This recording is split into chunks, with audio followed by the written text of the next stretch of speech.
Ibu akan menjelaskan mengenai aktivitas manusia untuk memenuhi kebutuhannya. Nah, kebutuhan manusia itu merupakan segala sesuatu yang kita perlukan untuk kehidupan sehari-hari. Nah, kebutuhan itu dibagi menjadi 4 macam. Yang pertama berdasarkan intensitasnya. Berdasarkan intensitasnya, kebutuhan ini dibagi menjadi kebutuhan primer, sekunder, dan juga tersier. Kebutuhan primer merupakan kebutuhan yang benar-benar kita butuhkan atau wajib kita penuhi. Contohnya adalah kebutuhan berupa pangan, papan, dan juga sandang. Sedangkan kebutuhan sekunder adalah kebutuhan yang kita penuhi setelah kebutuhan primer. Contohnya seperti membeli sepeda motor, itu merupakan kebutuhan sekunder. Dan yang terakhir adalah kebutuhan tersier. Kebutuhan tersier ini merupakan kebutuhan yang berupa barang-barang mewah. Setiap orang memiliki pandangan kebutuhan tersiernya yang berbeda-beda. Misalnya, ibu-ibu ini lebih melihat bahwa sebuah tas itu merupakan barang yang mewah. Sedangkan bapak-bapak lebih melihat barang-barang kendaraan merupakan barang-barang yang mewah. Selanjutnya, kebutuhan itu dapat dibagi menjadi berdasarkan sifat. Berdasarkan sifatnya, kebutuhan dibagi menjadi jasmani dan rohani. Kebutuhan jasmani itu adalah kebutuhan untuk memuaskan fisik kita, seperti olahraga,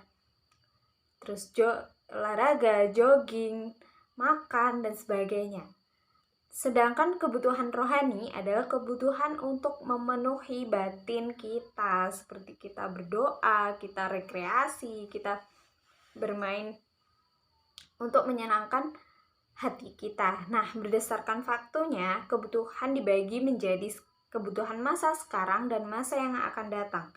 Untuk masa yang sekarang nih, misalnya kalian hari ini, detik ini, jam ini kalian merasa lapar. Nah, itu merupakan kebutuhan kalian. Nah, kalian berusaha mencari makanan kan? Nah, itu kebutuhan kalian.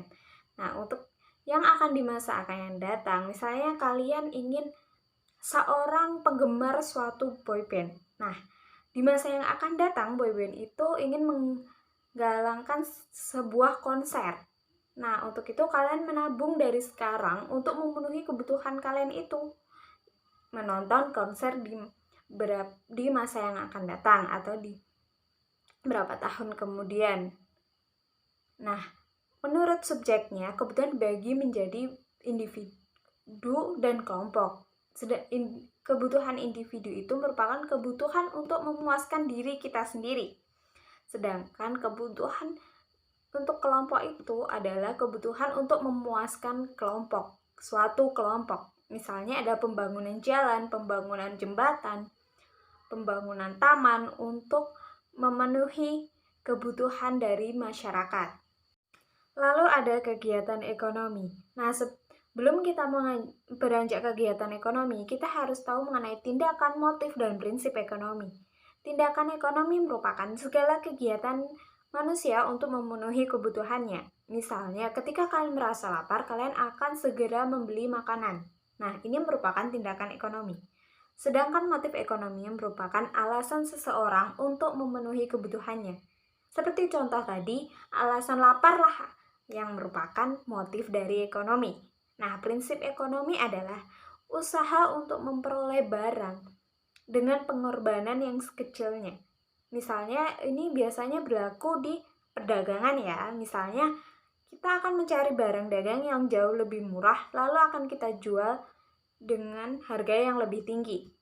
Selanjutnya ada kegiatan ekonomi. Kegiatan ekonomi ini kita bagi menjadi 3, yaitu produksi, distribusi, dan juga konsumsi.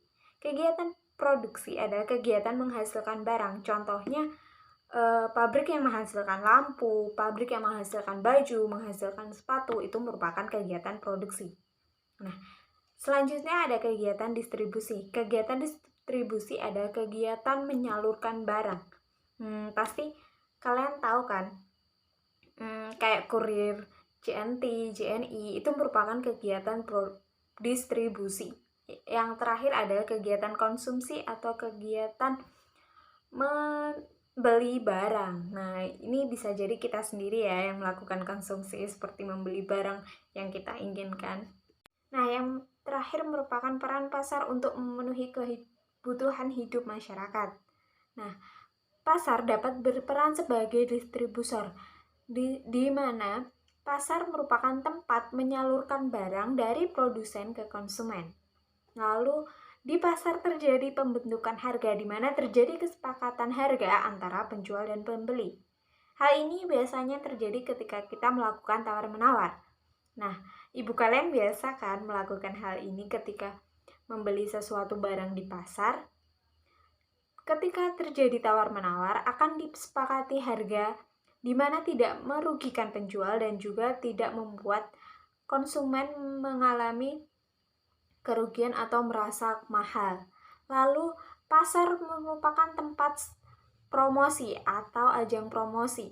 Nah, penjual akan mempromosikan barang dagangannya yang dari produsen tadi ke konsumen, agar konsumen tertarik dan membeli barang tersebut dan terjadi kegiatan ekonomi. Nah, itu tadi sedikit penjelasan Ibu mengenai materi yang kita pelajari hari ini.